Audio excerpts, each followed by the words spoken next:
Et oui, et bien longue, donc accrochez-vous parce que j'en ai pour 10 minutes. Donc je vous préviens tout de suite, mais ça vaut la peine parce que c'est très intéressant. C'est les meilleurs aphrodisiaques. Alors, chers auditeurs, eh bien pour l'homme, il y a la petite pilule bleue dont je dois taire le nom, sinon ma chronique va attirer les foudres. Alors, avancée de la science oblige, il y a aussi maintenant la petite pilule rose conçue à partir d'une molécule censée soigner l'absence de désir chez la femme. Attention, je ne vous conseille absolument pas ces produits chimiques.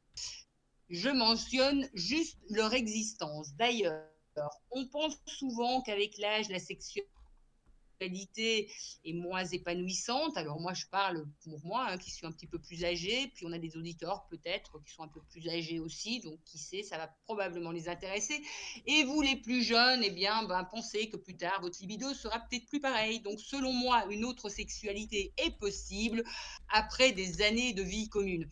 Alors, côté nature, il y a la célèbre tisane de Sarriette, laquelle on ajoute un peu de thym pour stimuler aussi l'esprit, c'est important. Il est vrai aussi qu'un bon état d'esprit compte beaucoup dans cette affaire. Pour faire sa petite affaire, nous les femmes et vous parfois messieurs, vous avez besoin quand même de faire fonctionner votre esprit. Il y a aussi le céleri qui favoriserait la libération d'androstérone. C'est un aphrodisiaque qui est connu dans la sueur sous forme de phéromones. L'artichaut, le fenouil, l'asperge ou la grenade qui peuvent également jouer un rôle d'excitant. Pour stimuler le désir, il y a encore l'ortie qui stimule le tonus et qui augmente la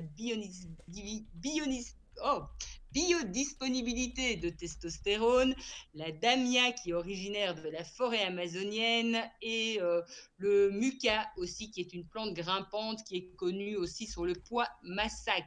Donc c'est connu aussi sous ce nom-là. Bref, il y a le choix pour toutes ces posologies. Les recettes détaillées, je vous dis par Ansia, parce que sinon on va être parti pour 4 heures, mais vous pouvez aller les voir sur Internet et vous allez voir, ça va bien se passer. Alors, pour plus d'érotique et on peut faire plein de choses, et moi je vais vous parler simplement du meilleur de tous les aphrodisiaques, le plus érotique des élixirs, c'est la tisane des nuits sans fin. Eh bien, à votre avis, qu'est-ce que c'est? Dites-moi. Aucune idée. Oh là Andy, là, Andy devrait savoir ça. Ah ouais, vous me ouais. faites peur, vous me faites peur, vous me faites peur. Quel est le meilleur élixir, le meilleur de tous les aphrodisiaques? Eh bien, tout simplement, c'est Le chocolat. l'amour. Ah non. Oui, mais non, c'est l'amour qui donne la vraie Ah, clé pour faire. Eh bien, oui, ça paraît évident normalement, et pas pour tout le monde apparemment, mais l'amour, eh bien, ça donne, et c'est la vraie clé pour faire l'amour. Alors, l'amour, ce n'est pas une bénédiction qui tombe du ciel. Le fameux coup de foudre du cinéma dans la vraie vie, c'est différent. L'amour, ça s'apprend, l'amour, ça se travaille, l'amour, ça se cultive. Mieux que l'amour, ça se décide, c'est un feu qu'on allume volontairement, il faut l'entretenir et il faut entretenir cette flamme. L'amour, c'est comme un reflet du soleil sur la baie, il faut le vivre, l'emprisonner de son regard et puis le garder tout au creux de soi.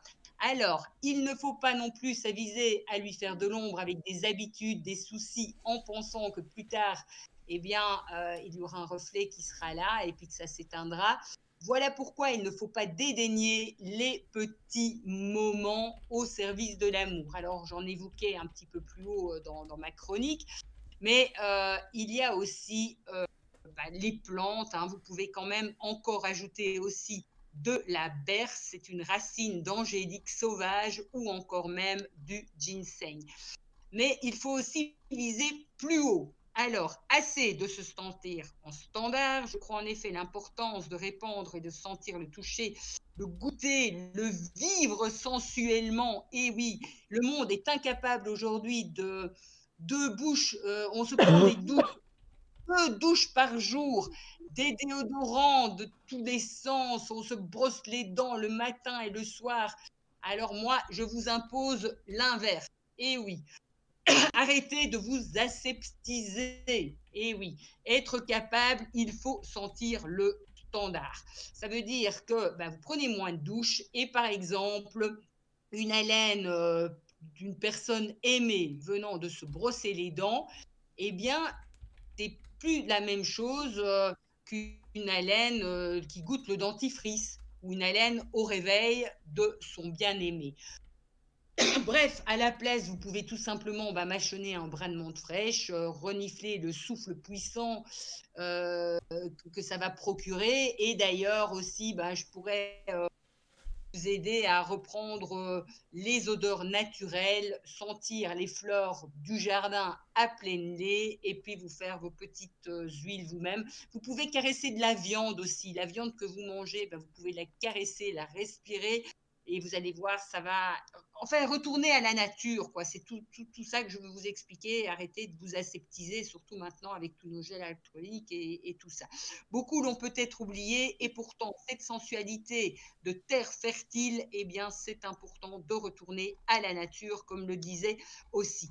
Alors, moi, je voulais vous faire des petits travaux pratiques. Maintenant, je voulais vous poser cette petite séance de travaux pratiques. Alors, vous partez en couple, si vous voulez bien faire, eh bien, vous allez faire la cueillette des plantes de l'amour.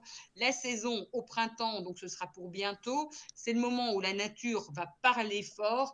Les préparatifs, vous prenez un couple, vous prenez des ciseaux, vous emportez avec vous un petit livre de botanique et vous allez avec votre petit panier, votre petit linge et vous allez couper les plantes et je vous expliquerai quelles plantes il faut couper la prochaine fois. Écoutez aussi la musique des oiseaux, vous allez voir, ça va vous donner envie de faire l'amour. Si l'odeur de l'herbe, ça peut être sympa aussi. Le parfum de tout ce qu'il y a dehors, ça va vous aider aussi. Alors, arrivera ce qui arrivera, les arbres, les feuilles n'en diront rien. Restera le souvenir d'un simple dimanche par un jour de printemps où malgré les fourmis qui chatouillent l'océan, et oui, je deviens un peu poète, c'est l'odeur de la nature qui se réveille grâce à vous, grâce à mon retour, amicalement, mais surtout, sortez couverts si vous faites des bêtises dans les prairies.